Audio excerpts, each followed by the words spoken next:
সেই শাপলা ম্যাসাকার থেকে শুরু করে অসংখ্য ম্যাসাকার ফেস করেছে, অসংখ্য হত্যার কারণ ঘটেছে হাসিনার হাত দিয়ে।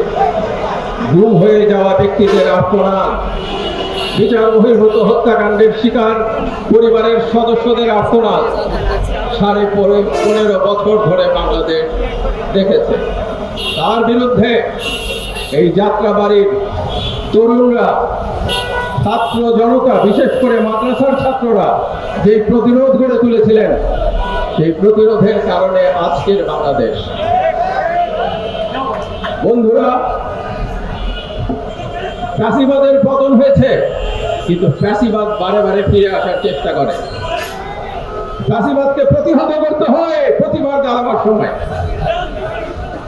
আমরা সেই বাংলাদেশ আকাঙ্ক্ষা করেছিলাম, সেই বাংলাদেশের আকাঙ্ক্ষা বুকে নিয়ে আপনাদের পাশে জুলাইয়ের শেষ থেকে রাস্তায় দাঁড়িয়েছি। সেই বাংলাদেশের জন্য আমরা সবাই স্বপ্ন দেখেছি যে বাংলাদেশে আর কখনো শোষণ বঞ্চনা থাকবে না, বৈষম্য থাকবে না, এবং শহীদ পরিবারের সদস্যরা তাদের বুকের এই চাপা আর্তনাদ একদিন সেই আর্তনাদের জায়গাটা সবার জন্য দোয়ায় পরিণত হবে, যে বাংলাদেশ তরুণদের অকুত ভয়ের লড়াইয়ের মধ্যে দিয়ে নতুন বাংলাদেশের জন্ম দিতে পেরেছে। আপনাদের সবাইকে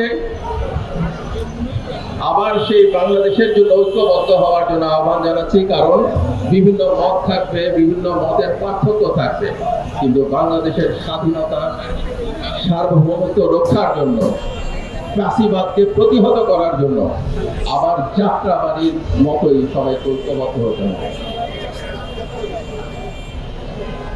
আমরা সেই পথ দিয়ে আগাচ্ছি, যে পথে বিচার প্রতিষ্ঠিত হবে এই পরিবারগুলোর সন্তান হারা বাবা মার জন্য, আহতদের জন্য। সেই বিচার বাস্তবায়ন করা আজকে আমাদের দায়িত্ব, এই সরকারের দায়িত্ব। আমরা সেই চেষ্টা করে যাচ্ছি। আপনারা দেখবেন এই পথে আমরা এগিয়ে যেতে পারছি।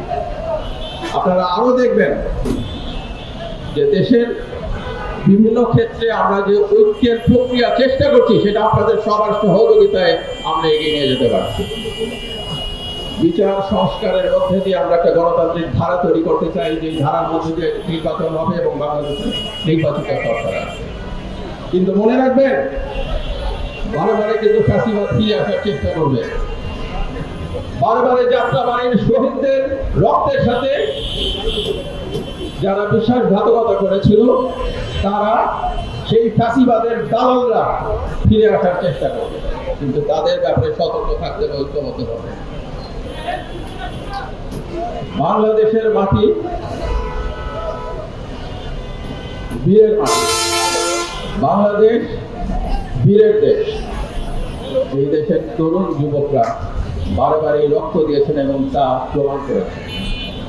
আপনাদের সবাইকে আবারও শ্রদ্ধা জানাচ্ছি, আবারও এখানে সবাইকে একত্রিত করার জন্য অভিনন্দন জানাচ্ছি এবং সশ্রদ্ধ সালাম জানাচ্ছি এখানে যারা শহীদ পরিবারের সদস্যরা আছেন তাদের প্রতি।